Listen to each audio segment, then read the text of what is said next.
Okay, good morning, folks. Welcome back. Today we're going to be looking for that run on that 100.55 level. It's probably going to come out in about 15 minutes on the news. I suspect when we hit that level, we will see some turtle soup action. That means we expect it to go up to that level and then sell off. All right, so let's get this thing going here. All right, so I'm going to put your questions and such over to the side. Otherwise, this will become a very long video, and that's not the intent this morning. So if we look at the weekly real quick before we get into the business here, we have this old high right here. That high comes in the form of 100.53. So if we're going to go above that, the next number we would use is 100.55. Now, it could go to 100.60. It could go to 100.80. We don't know exactly how high it's going to go yet, but our expectation is the market's going to expand up at least to that 155 level. It will be happening most likely on the news that's released here in about 14 minutes. We've cleared these initial highs, but not by much. Notice that. Also, we have these equal lows, rather. Let me put my delineation there. So I think what we're doing is we kept a real small, tight little range here, and I suspected the market's going to rally up, move into above this 100.55 level. Again, that's because of this weekly high right there. Price is not, it hasn't been allowed to go down until we get to an old level. So if they bought down here on this weekly order block, they're going to want to unload those longs up here above this level here. We're consolidating right before the news. Now it can come down again and then drive forward, but I don't think it's going to happen today. I think we're going to go straight into that 100.55 level. If my assumptions are correct in that outcome, we've also just fell short of that 1.0687 level, which is, maximize this chart so we can show it.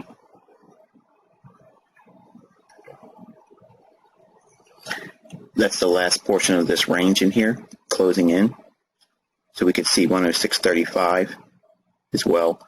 So this could drop down a little bit more aggressively than say the pound. You can see how we dipped below that yesterday. Yesterday's lows right here. I'll recap this entry from yesterday at the daily recap. In other words, I'll do it around 2 o'clock today. I just want to focus on today's real-time action. We have equal highs here as well. So we may drive down in sympathy with the rally that we expect on the dollar. That's going to translate into more selling. But if we see, let me go back to the dollar. If we see the run up above 100.55, maybe go 100.80, then we fall below this 100.55 level again.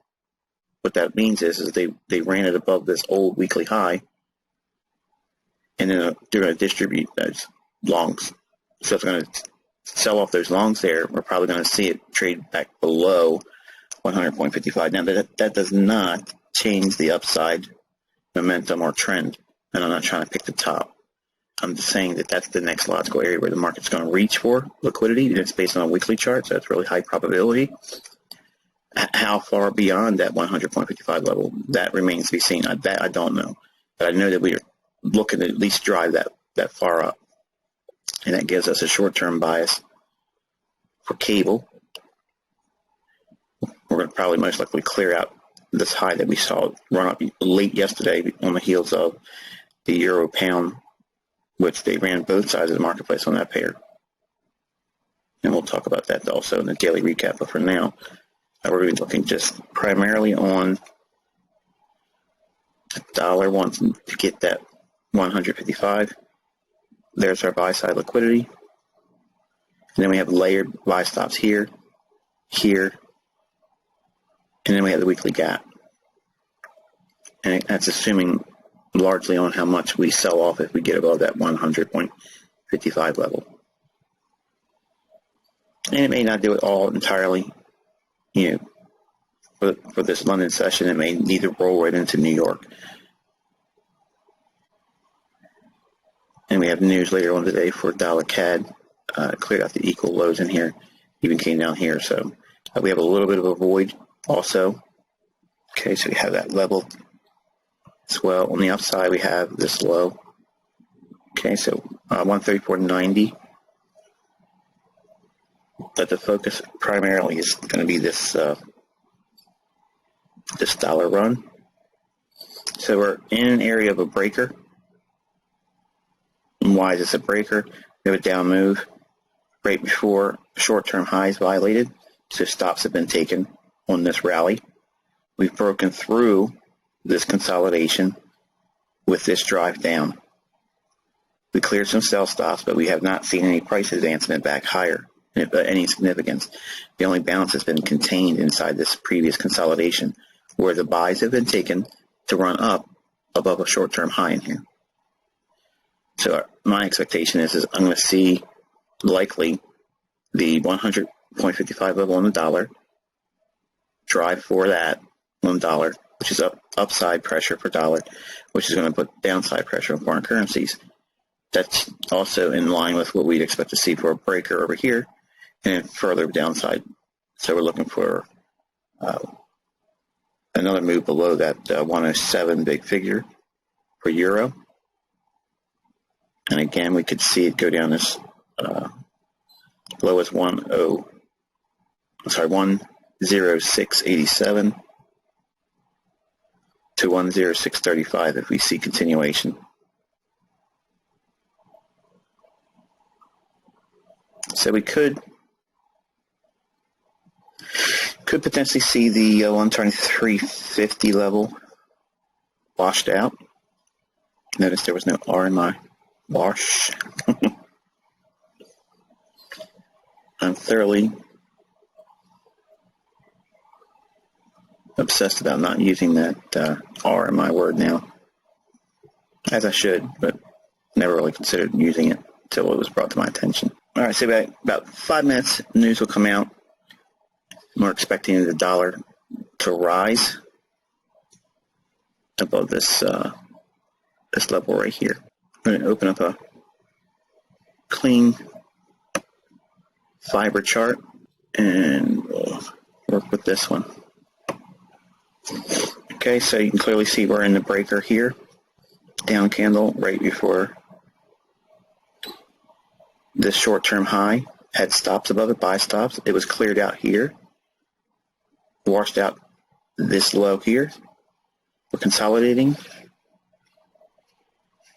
So the expectation is the dollar's going to rally to 100.55 level. We're most likely going to see the injection of volatility with that in 3 minutes or so. We'll see that most likely happen. So I'm going to sell it here on the breaker, and we'll monitor it. This is a clean chart. And again, we're focusing on that 106.87 level. Use a 30 pip stop in case we get crazy price action. That's what we're looking for. Now again, I suspected that news is going to drive dollar immediately higher. And that should, if I'm correct, preserve these initial highs and allow me an opportunity to get paid, even if it does reject that dollar high that we just talked about. So again, so you understand what I just did. This down candle, smart money buys in down candles. We know that they bought because price started to rally. Why did it rally? And where did it go to? It went above this short-term high in here. In here. So there was buy stops right above that. So those buy stops were taken here. One more time swept. Then drove lower. We went below this previous low here. Just by a little bit. We've since bounced a little bit. Not much. or inside of this down candle. So the buys they use to go above, take these buy stops, they're below profitability. In other words, they have to be mitigated. That's what we're looking at here. When we see price rally into here, we can see price trade all the way up to here, and it's okay. It's not a big deal because it's still inside of the breaker. The breaker is the buy candle or bullish order block that's used to see price go higher. But we only seen the short-term high taken here. And we have upside objectives, $1 still, which means it's going to be pressure. Let me turn my MyFX book off because it's going to be getting on my nerves. All right, so the numbers should be due out now. Let's check our dollar. So far, we're only staying inside this down candle, which is what we're hoping to see, it not go above that. And then expansion down. I like the fact that we've held on to the initial rally for dollar. We're inside the consolidation still. And again, even though, okay, for instance, let's say this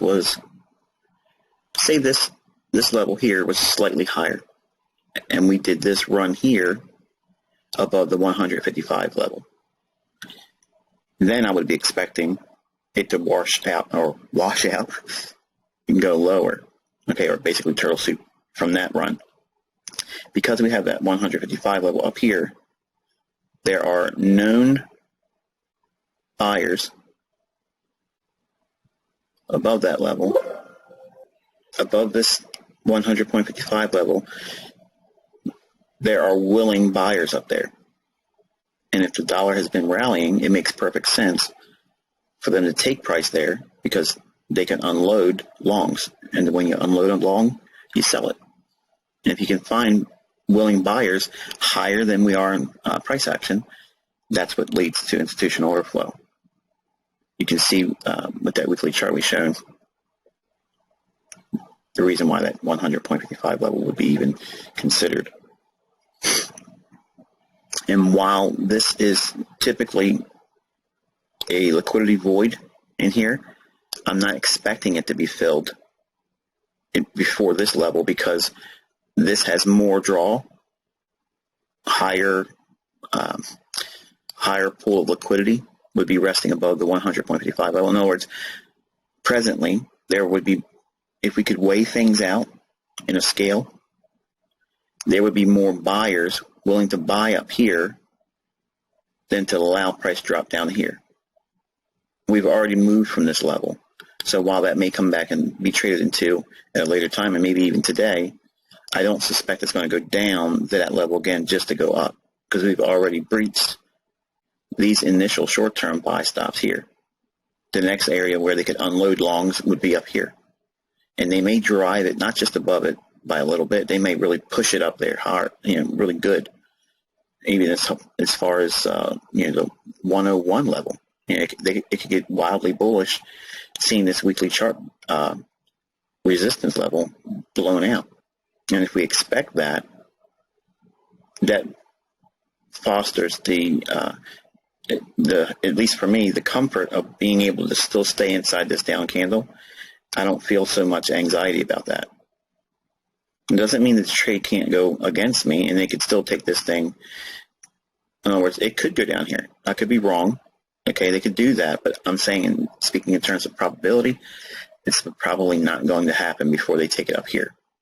In other words, if they have anybody down here short, and they don't have a stop loss here, they're really going to run it against them and take it up above this level. And if they have a short position and they drive it up to that level and they didn't have a stop loss here, what's going to happen is when they get to this level, they're going to do what to cover their short? Cover it. Well, how do you cover a short? You buy it back, which again promotes more buying at a higher level. Why would they want to do that? Because they have underlying long positions they want to sell. So everything's being engineered to drive price up to this level here for buyers.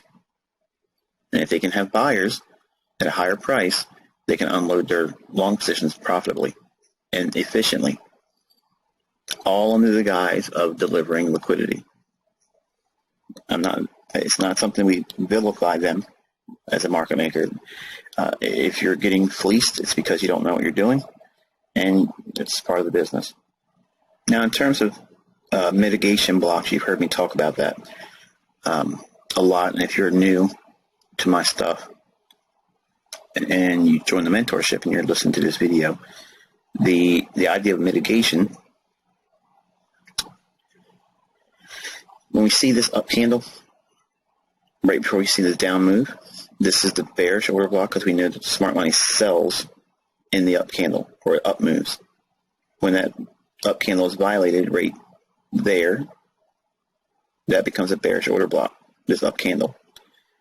When price trades through that up candle, as it does here, this bearish order block becomes a inversion level. In other words, its role flips. It becomes resistance, now support.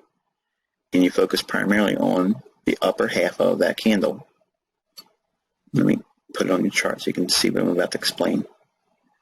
Okay, half of the body's candle. When price trades above the down candle, our mind says, okay, price has gone through the top of this up candle right there. So now anything that they use to sell here, it's underwater. In other words, it's unprofitable here. It's profitable here, but when it dries up above this high, it becomes unprofitable. So for them to take price back down into this, that allows them to mitigate those short positions. And if they're going to mitigate a short position, that means they're going to get off that short position and add more longs. So they're mitigating the loss that they're now holding when price is here.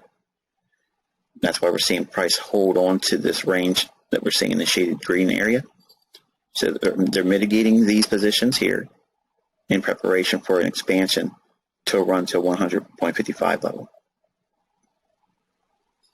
So when bearish order blocks or up candles before down moves get violated, real support resistance, those ideas come into play in the form of the ranges of the candles. And then inside that range, you can define more specifically what that level would be. This down candle here, being a breaker, that's what we're doing here. We're viewing these long positions that were assumed in the down candle. We're assuming that they're mitigating those because we went below that candle. So those longs in this down candle, they have to be mitigated if they're going to take price lower. They don't want to hold on to a losing trade if they can avoid it. It's much more efficient for them to keep a clean book.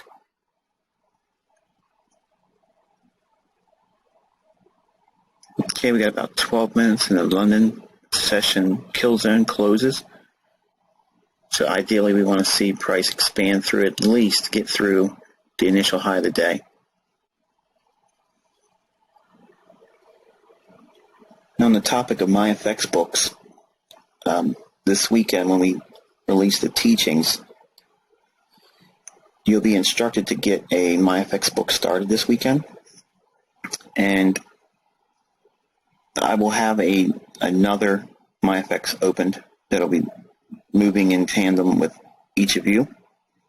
The one I started, it was more or less an interest of mine to show a couple people on the sidelines that were watching what could be done. So it's not really, even though I used the ICT mentorship, I did a lot of cable trading around that Brexit stuff that really wouldn't be they wouldn't be traded by you in the mentorship. It was a lot of risk. So you'll be seeing a secondary MyFX book in addition. So the one you've been seeing, I'm going to be using that for my public forum followers, the people that are not in the mentorship. And then we'll have one that's completely open. You guys will have access to it. And when I do it, I'm asking you, please don't share that because I don't want people getting in the discussion part of it. If we can keep it where it can be used just for our group, that's the intended purpose. I don't want to have it where, goofballs come in there and start being very disruptive. It's not meant for that. But it'll show you how I journal. I'll give commentary the same way I would do in my own journal. There's a feature on my FX book that allows you to do that, and I'll show that this weekend. So that way all of you will have, and I don't want to open up my FX book, Michael. I'm scared. Nobody's seeing it. It's just for you. I'm not asking anybody to show their MyFX book publicly, but part of the mentorship is for you to have accountability and for also documentation.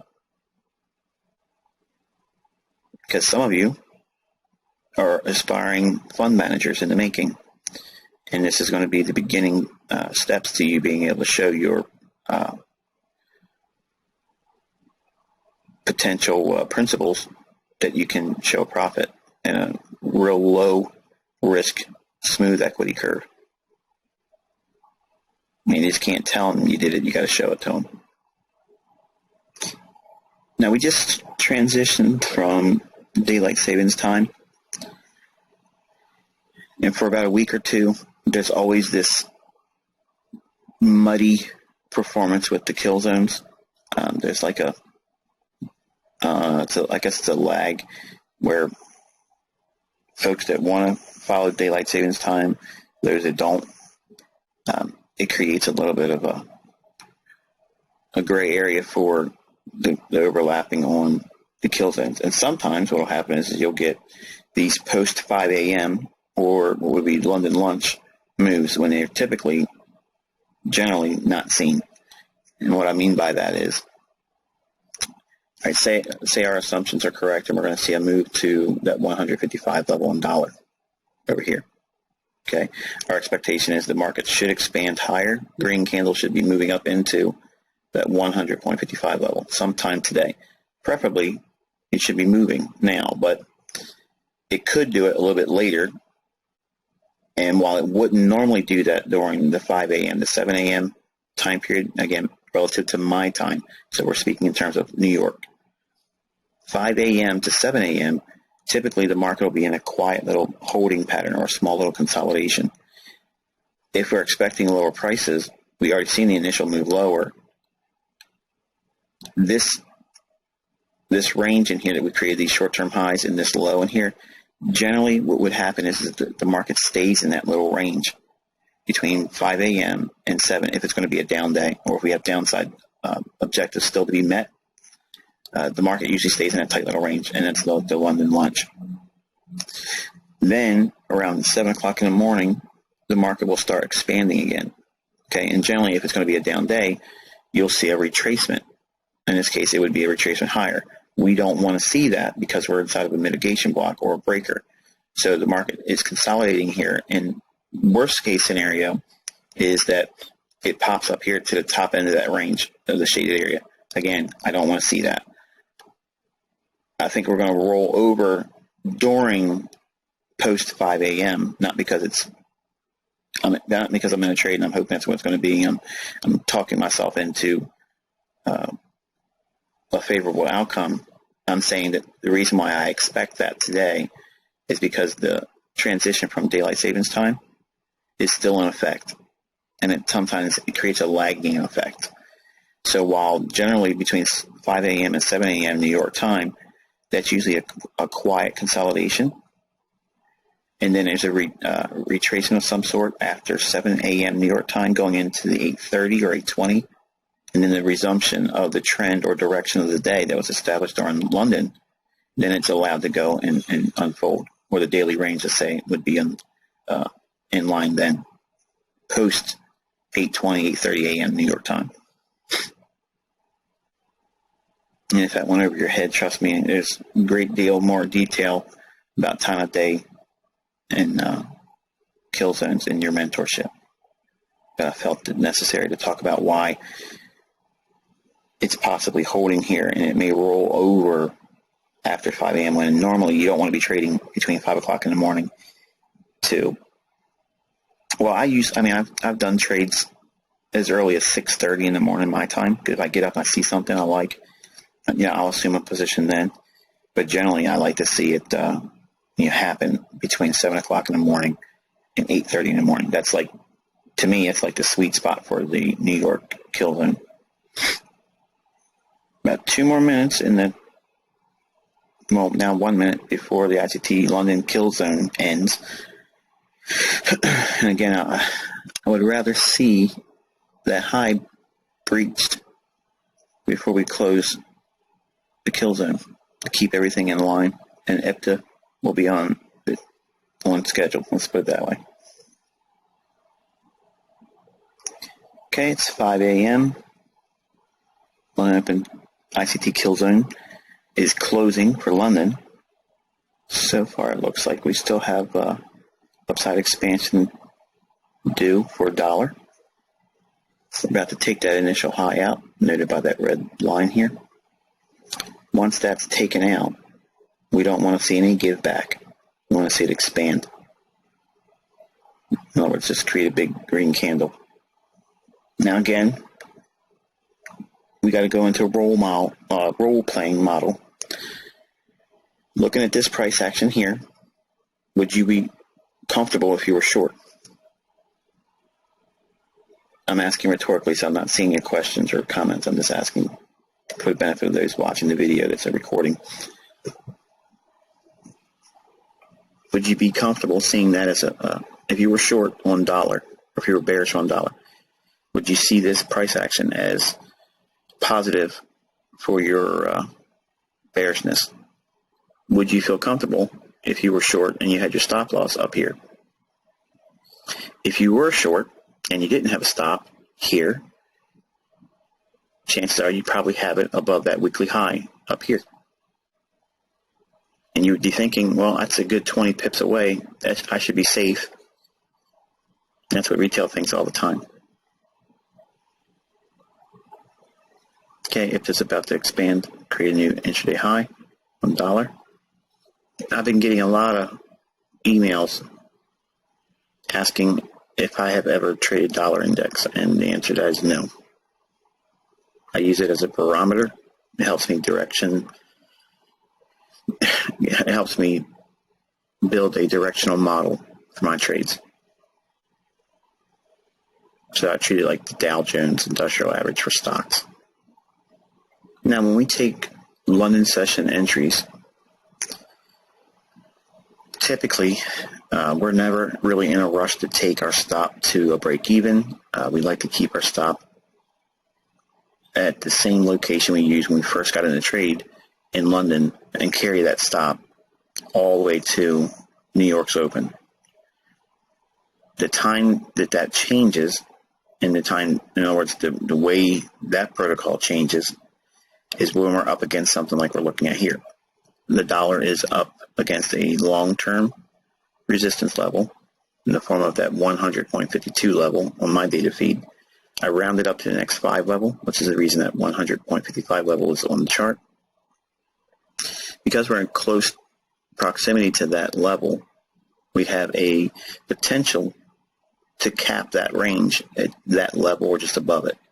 I'm not saying that it's going to have just a short little run. I'm saying that because we are in close proximity, we could go up to that level and then take a great deal of profit taking there and may see some sell-off.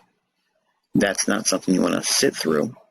So if we see the euro-dollar short breakdown, we will be more aggressive today in preserving that position because we don't know the outcome of what that high time frame resistant level is going to do for our short. It could go up there and hit that and then sell off on the dollar, which means this is going to go down and shoot up. When we don't have these long-term resistance levels in our path, when we're shorting like this, then we leave the stop in where, like, in other words, if we didn't have this weekly objective here, say we cleared out this, say this level down here was the higher time frame resistance level long term, and we're seeing expansion. You don't want to trail your stop loss up. You don't give it some room and allow it to move, and it could really take off and run for you. In this case, we are up against a potential weekly reversal or a period at which it could go into a long consolidation and base for a little bit, because we've seen a really very aggressive bull run on the dollar since Trump's election. So a little bit of give back at this level would be logical, and we don't want to sit through any of that. We want to get paid, reduce the risk as soon as we possibly can, take something off, and reach for 20 to 30 pips and be thankful we got it, and then move to the sidelines. Once you have when the market's really symmetrical and everything's in balance, trading becomes a lot more relaxing. I guess the word is, I guess I really shouldn't say relaxing. It's a little bit more comfortable, let's say it that way. When the market's not symmetrical, even my own trading, I feel anxious about certain setups. But when it is symmetrical, and you can refer to reference points like we discussed here with the mitigation block here, this last up candle, why we allow the price to come down into that halfway. That's why we saw this. We don't want to see these wicks be traded back down into. So as long as price stays above the body of this down candle, which is why I noted that, I'm not uncomfortable at all. If we lose this body's candle, then we'll probably have to trade back into this range during the New York session. While it still could go for the 155 level there, after that, it can do that. I don't want to be a part of that trade. So when you understand market structure like this and institutional market structure, it gives you a great deal of confidence, and it gives you objectivity, which is what most traders lack. Even traders that have been around for a while, they lack that. They're still, flying by the seat of their pants many times. And at the end of this mentorship, when you're taking your own trades, you'll hear your own internal voice telling you, okay, well, the market has gone above this last up candle after we saw a retracement lower. Now I need to look at this candle here, divide that in half, and be allowing price without making you uncomfortable when it's trading down there. There's no sense of emergency. There's no reason for you to feel anxious. There's no reason for you to be worried or upset. It's expected. It's reasonable. And if you have a mindset about price action like this, it gives you a great deal of clarity. And that's what separates the neophyte or the reactionary trader or retail trader from the professional. But the professional that understands price action, they can go in and see price and say, okay, I understand what's going on here. While anyone else looking at a 1 minute chart or a 5 minute chart and they're seeing this wick being formed with a down candle, they're thinking it's the end of the world and the dollar's going to crash, because they're not looking at things objectively. They have no framework at all. So when you get to your trading where we're outside the mentorship and there's no videos of me talking about it, I'm not over your shoulder with you, or you're not over my shoulder watching me comment about why the market should be moving like it is, you'll have your own internal dialogue taking place. And that's the part of the mentorship that you need to be engaging in. You'll probably hear my own voice for a while, but eventually you have to say this stuff out loud to yourself. You have to talk about it. Even though you're in your room by yourself, your trading office or whatever, say out loud like you're teaching someone. Speak about the things that you're learning in the mentorship, and it becomes your own internal dialogue. And then my voice will be replaced by your own. And then when you see price action doing its thing, you won't feel that tug of war that you feel now as a new trader or someone that's not been consistently profitable. You'll feel that start to be removed from your thought process, and you'll have clarity. You won't have any of these knee-jerk reactions and psychological pitfalls. That tug of war, am I in the right direction? Am I in the right trade? Should I have done this? You're not thinking about those types of things. You're just focusing on what makes sense. What makes sense is that the market shouldn't come back down below halfway of this candle here. This up candle, price came down halfway through it here, and now we're seeing expansion, which is what we expect to see. And we give the market time. Again, it's submitting to time. The market's going to do when it's going to do it on its own time. We just wait for it to happen, but we build parameters where we allow price to do a certain measure of adverse price action. Okay, so we're allowing price to move against our intended direction, but it has to be within reason.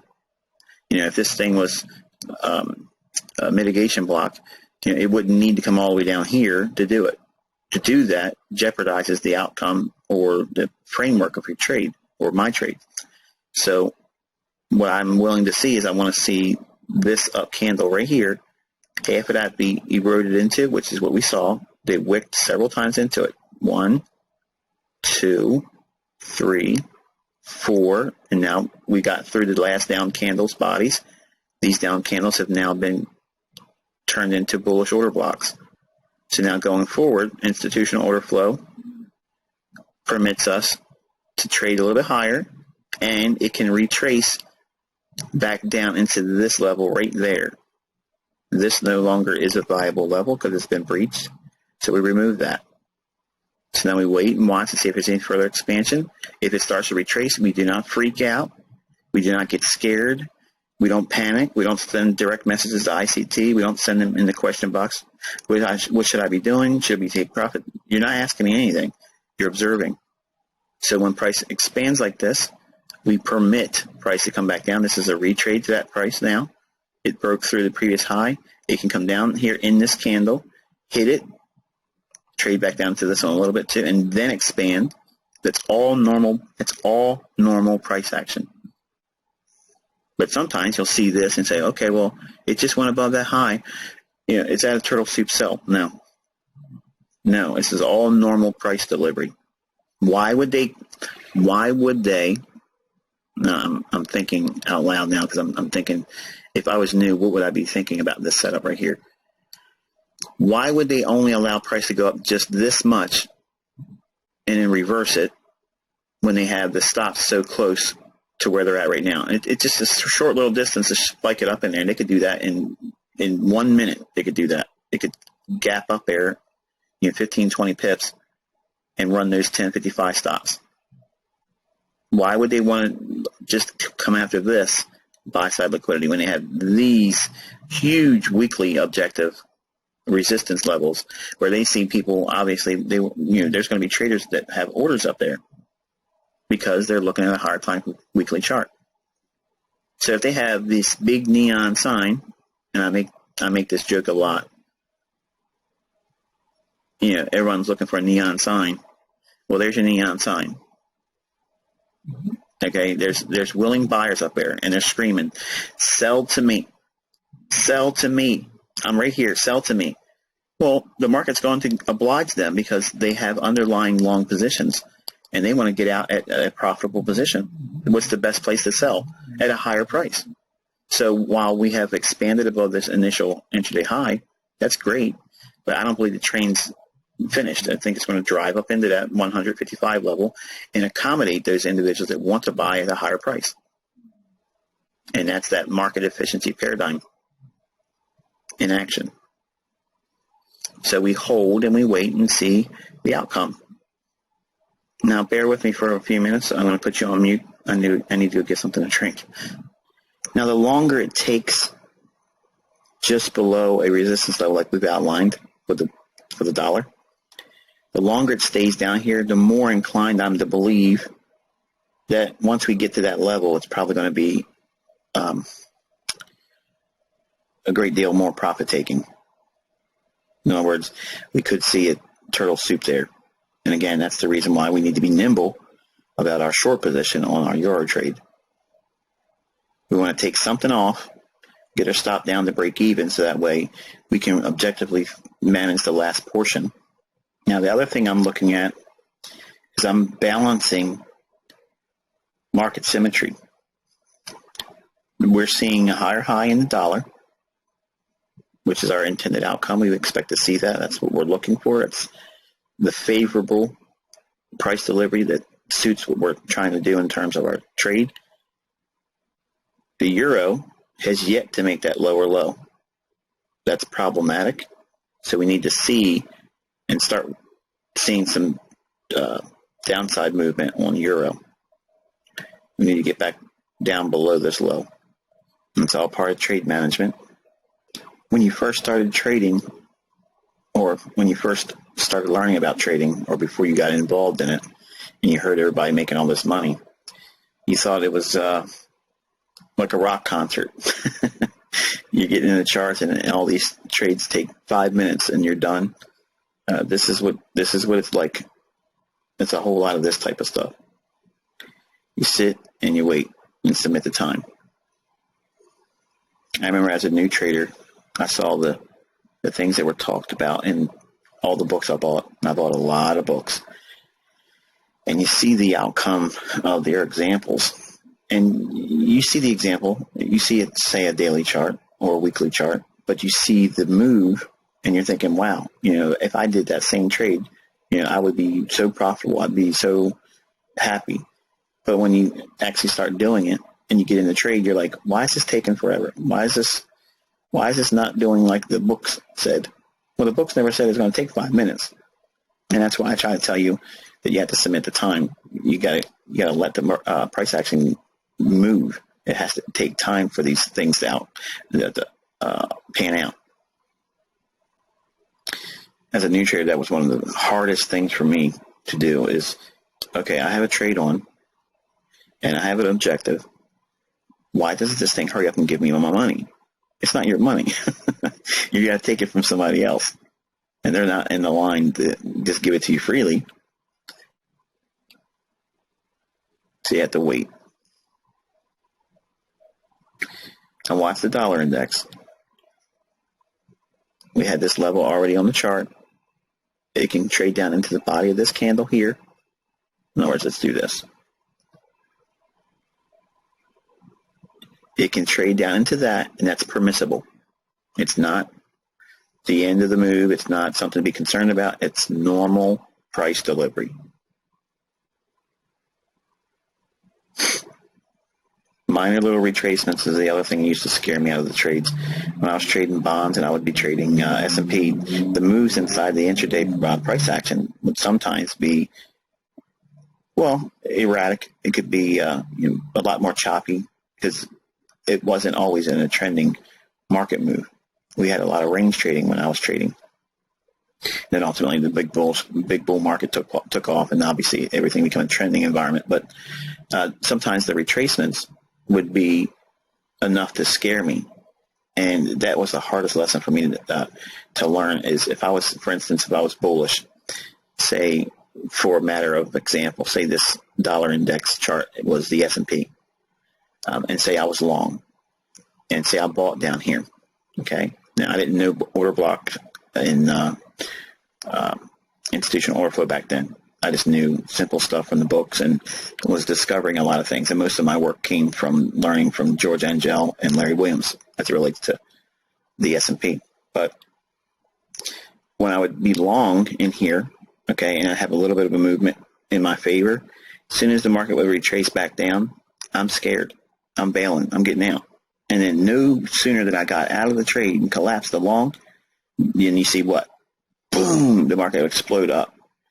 I can't tell you how many times I put my foot through a monitor over that. I'm like, what is going on? Why am I doing this? I don't understand. And because I was unaware of the delivery of price, what is normal price action, what's not normal. And at the time, and still to this day, no one's made a book that explains that. What I've just explained to you here, folks that understand price, okay, would have that in their books. They would teach it to you. They would show it to you. And that's why I know the 2,600 plus books I've read, I've never seen it. It's never there. And I used my own development as a kind of like a precursor to a future project. I aspire to write a book, but that's going to be like later on, like in my 50s. It's like my last project for my life. But I kind of like want to chronicle my whole life as a trader that went, because I have a lot of stories, tons of stories that I think that in the same, I guess, the genre of Jack Swagger's 2 volumes, Market Wizards. Now, please don't assume that I'm trying to classify myself as a market wizard, because I'm not. I'm just saying I was always interested in the storylines that they provided in their interviews, And I think, at the risk of sounding egotistical, my storyline's better than any of them. Because I came from really nobody. No one helped me. I didn't go through some kind of being raised by an affluent lifestyle family, and they passed this knowledge on to me. I come up from the trenches. I mean, I came out from nowhere. And I think that for someone that has never encountered my story, I mean, most people see me from the arrogant ICT and messing with trolls on the internet and doing all kinds of business like that, entertaining myself. But if someone was introduced to the life that I've lived and the development as a trader, I think it'd be an interesting read. I know I would be interested in reading it because there's a lot of stuff in it. There's a lot of stuff. But the way I learned all these things, I think is what's unique. It's interesting. It's very interesting. But some of the pitfalls I had coming up as a trader, still to this day, are not answered in anybody else's work. And that's what I have made a kind of like a life's passion. It's my life's work, really, to teach you the things that I use to overcome what plagues everybody else as a trader. And I took the strengths from the things that work, and I filtered or patched and filled in the voids where the things that don't work. And I used my personal development. I used it as a framework. And while I wasn't necessarily viewing myself as a guinea pig, or a lab rat, essentially I was. And I didn't realize it until looking at it in hindsight now, 23, 24 years of doing this. I look back and I'm like, many times I'd be crying, literally tears, upset, throwing up, shaking in convulsions because of the amount of money I lost. It was rough, but I can look back now and say I'm so glad that I learned from that stuff, because it would have been really terrible to go through all of that and never had learned anything from it. I mean, I could have been a statistic. I could have been out there, in a grave somewhere, literally in a grave, not in a trader's grave where I'm no longer trading, but I could literally have been dead because of all the stuff that I endured. I put a lot of stress on myself, and it's completely avoidable if someone that knew how to do it or avoid it would simply just share that information. And it by itself, that doesn't teach you to be a millionaire, but it avoids you going through needless suffering. I think more traders would stay in the game longer if they learned, at least half of the things I teach. Don't even worry about trying to make money. Don't worry about being profitable. Avoid the things that cause premature termination of your trading adventure. Because if the statistics are accurate, and I believe they are, within 90 days, most people don't have their account because they've done something, in those first 3 months that led to emotional reactionary trading. If you get in, you have a hot hand, and you get in, you start making money right away. That trains you to do what? Expect it all the time. And as soon as you don't get that response or that profitability, your second month, you start pushing the envelope because you want to get that same rush, that feeling of I'm better than I was the previous month. I need to outperform what I did last month. And that's the worst thing you could have done. And that's why I teach having low-end profit objectives, keeping a very sober-minded objective. Now, that's the reason why there's going to be a secondary MyFX book, because I'm not trying to advocate 60% per month returns. That's competition level trading. That's what I do when I'm trying to really push the envelope. And that's not how I'm going to do it when I trade next year in the Robbins World Cup. I'm actually going to push it even harder than that. So I'm going to be trying to do like 75 to 80% returns on a month-to-month basis. I want to deliver something for the Forex division in that trading contest that no one's ever going to be able to replicate. Kind of like what Larry Williams did with the futures with 11,000% return in 1987.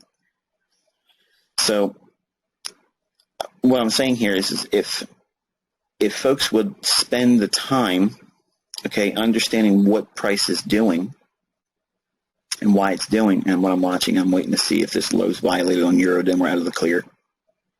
Okay, lower low.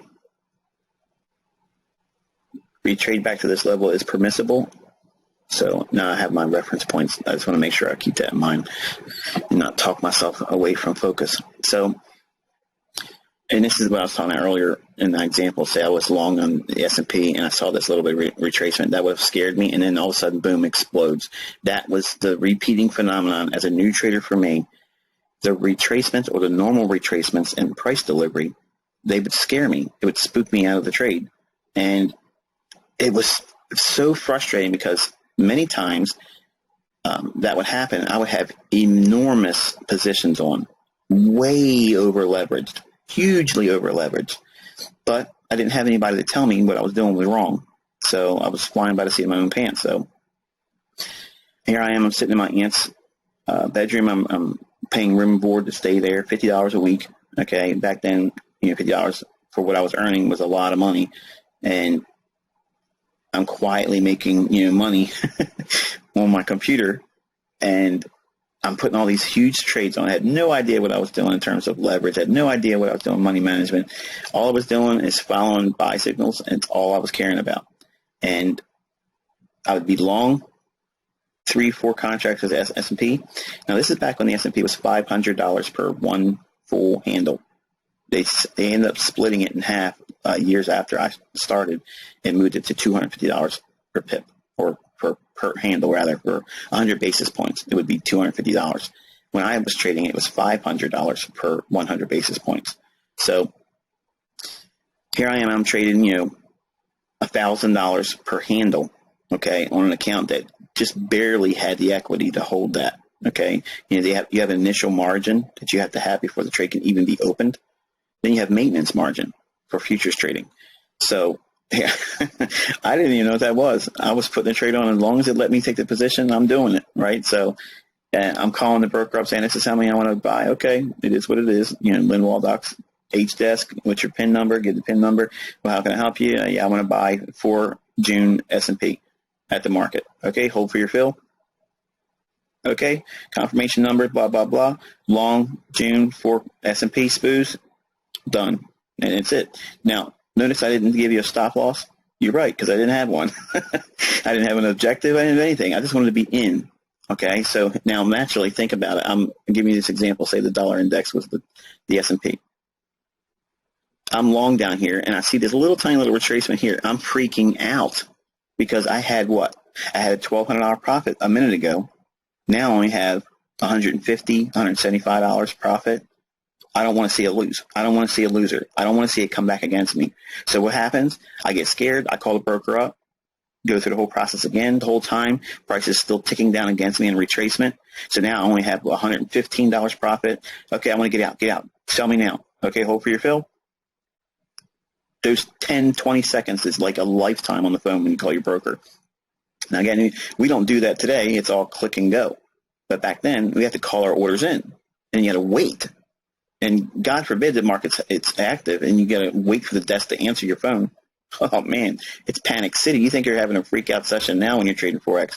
Try having to know that you can't get out of the market until the guy answers the phone.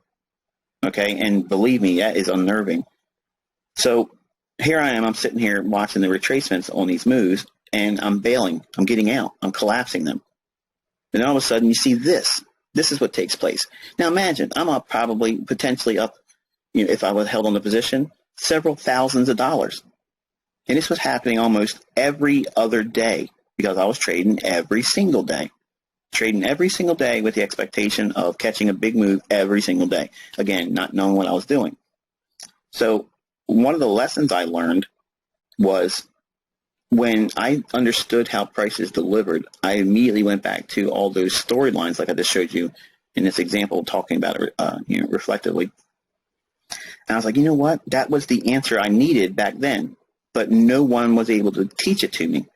They don't put it in books because honestly, I don't believe they knew it. They don't understand it because the folks that have worked in the industry, okay, they're not really supposed to talk about it. You're not supposed to talk about this stuff. You're really not.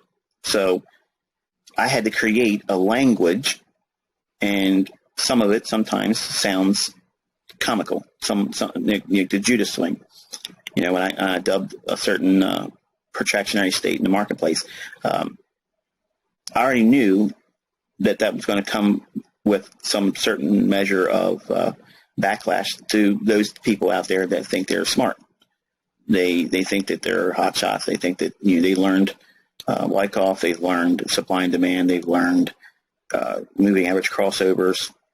Anything that's out there, everyone gets brand loyal, and my group is obviously not an exempt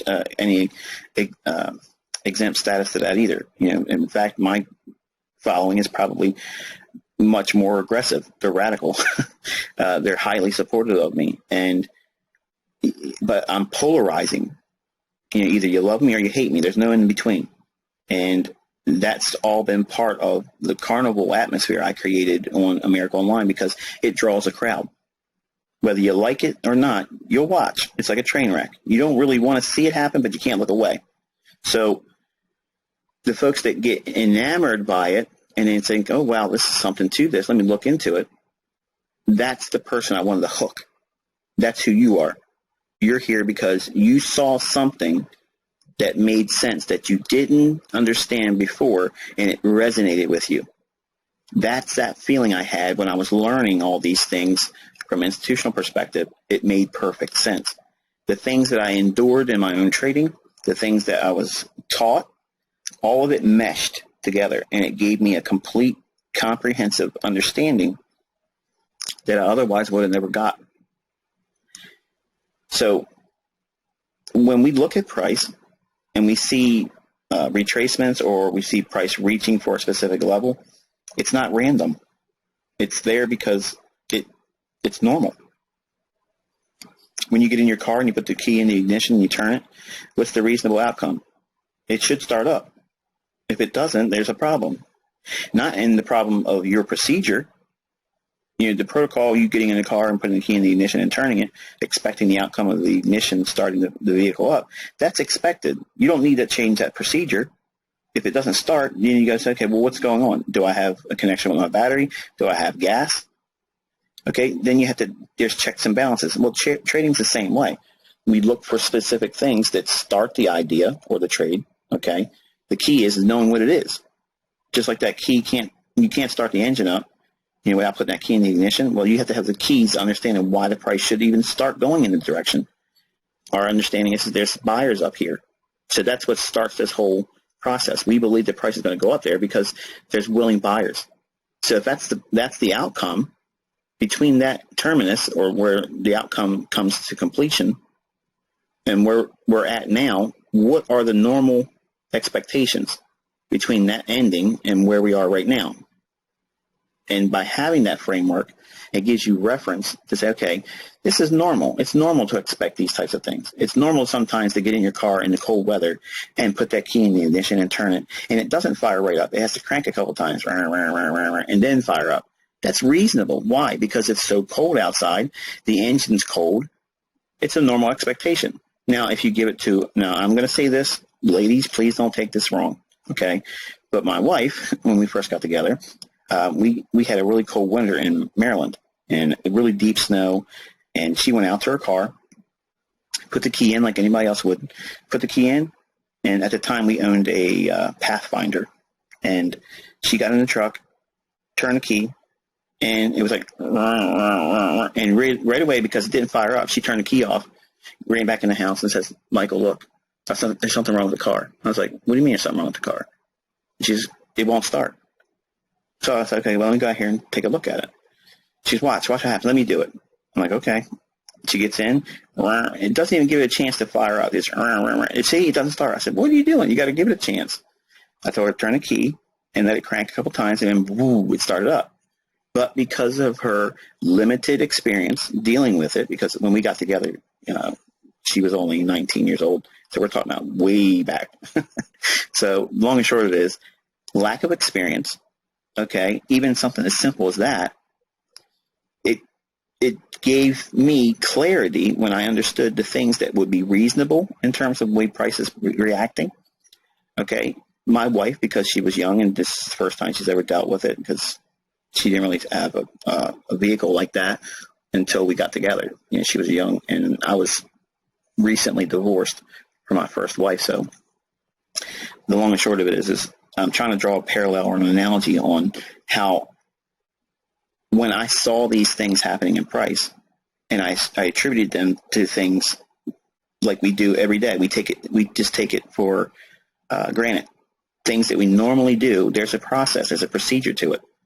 But because price has never been adequately taught in books or in courses or anybody that supposedly educates in the realm of teaching, trading, that big chasm or void in understanding or teaching, that's a huge opportunity. And that's what I tapped into because I knew it was a void for me in my understanding as a trader. I didn't understand why I was freaking out with one or two candle retracements, and then all of a sudden the market would explode in the direction I thought it was going to happen.